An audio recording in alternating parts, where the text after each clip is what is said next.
ত্রয়োদশ জাতীয় সংসদ নির্বাচনে খাগড়াছড়ি ২৯৮ আসনে বিপুল ভোটের ব্যবধানে বিজয়ী হয়েছেন ধানের শীষ প্রতীকের প্রার্থী ও জেলা বিএনপির সভাপতি আব্দুল ওয়াদুদ ভূঁইয়া। তিনি তার এই বিজয় খাগড়াছড়িবাসীর উদ্দেশ্যে উৎসর্গ করেছেন। বিজয়ের পর শনিবার বিকেলে খাগড়াছড়ি পৌর শহরের কলাবাগান এলাকায় নিজ বাসভবনে সাংবাদিকদের কাছে প্রতিক্রিয়া জানাতে গিয়ে তিনি বলেন, ধানের শীষের প্রার্থী হিসেবে আমি ওয়াদুদ ভূঁইয়া যে বিজয় লাভ করেছি, এই বিজয়ের সকল কৃতিত্ব এবং গৌরব জনগণের, পাহাড়ি বাঙালি সর্বস্তরের জনগণের পরিশ্রমের ফসল, তাদের মানসিক রায়, তাদের যে মানসিক ভালোবাসা, সেটারই প্রতিফলন ঘটেছে। এইখানে যে জটিল পিচ্ছিল মাঠ ছিল, এই মাঠে যেমনি প্রতিক্রিয়াশীল ধর্মান্ধরা অনেক কালো টাকার ছড়াছড়ি করেছে, ঠিক তেমনিভাবে বিভিন্ন প্রার্থীদের উপরে ভর করেছিল সশস্ত্র গ্রুপগুলো। এই সশস্ত্র গ্রুপগুলোর সাথে এবং ধর্মান্ধদের সাথে মোকাবেলা করাটা ছিল আমার জন্য অত্যন্ত ডিফিকাল্ট। এই অবস্থায় জনগণ সেই সেতু পার করে দিয়েছে আমাদেরকে। আমি তাই এই বিজয়কে জনগণের বিজয় বলবো এবং এই খাগড়াছড়ি পাহাড় এবং শুধু খাগড়াছড়ি না, 3 পার্বত্য জেলা জনগণের প্রতি আমি উৎসর্গ করছি আমার এই বিজয়কে। আগামীতে আপনার স্বপ্নটা কি?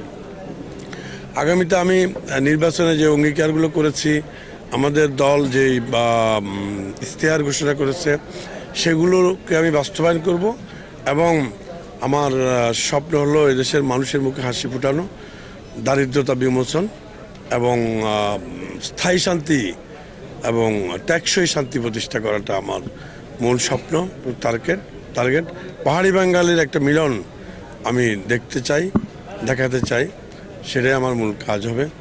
পাশাপাশি উন্নয়ন এবং আর্থসামাজিক উন্নয়ন, শিক্ষা, স্বাস্থ্য, ট্যুরিজমের উপর আমি যদি সরকারের সার্বিক সহযোগিতা পাই, আমি ট্যুরিজমের উপরে এই বাংলাদেশের এই 1.1 জায়গাকে পশ্চিমা আধের ধাঁচে, ইউরোপের ধাঁচে আমি এটা ট্যুরিজম করতে চাই এবং বেসরকারি প্রতিষ্ঠানগুলোকে বিনিয়োগ করার জন্য আমি তাদেরকে আহ্বান জানাবো এবং তাদেরকে আমি নিয়ে আসব। এই ব্যাপারে আমি পাহাড়ি বাঙালি, অস্ত্রধারী, নিরস্ত্র গ্রুপ সবাইকে অনুরোধ করবো, এদেরকে এই বিনিয়োগকারীদেরকে সাহায্য করতে হবে।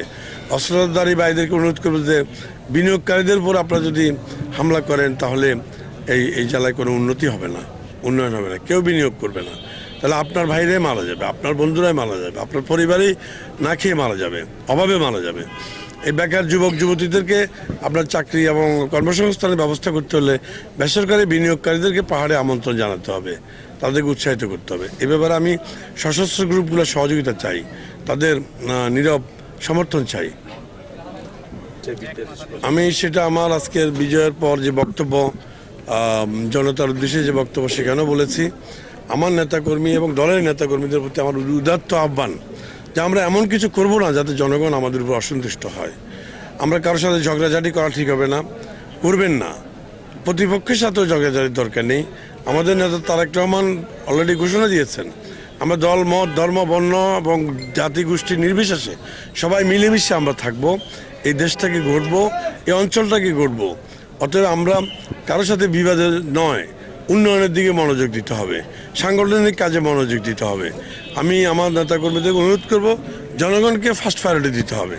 আপনারা আমার পরে, আপনারা আমাদের কাজ এবং স্বার্থটা একটু পরে, প্রথমে জনগণের স্বার্থ এবং প্রায়োরিটি আগে দিতে হবে এবং জনগণকে খুশি রাখতে হবে। কারণ আমরা মনে করি জনগণের ক্ষমতাই আমাদের মূল শক্তি, জনগণের রায়টাই আমাদের মূল শক্তি। অর্থাৎ জনগণ আমাদের ফার্স্ট প্রায়োরিটি এবং আমরা জনগণের সাথে এবং অন্য কোনো দলের সাথেও কোনো ধরনের সংঘাতে লিপ্ত হতে নিষেধ করব এবং অনুরোধ করব দলের নেতাকর্মীকে। আমি তিনি খাগড়াছড়িকে একটি আধুনিক ও পর্যটন সমৃদ্ধ নগরীতে রূপান্তরের প্রত্যয়ও ব্যক্ত করেন। Desk news, Kalchakra 24।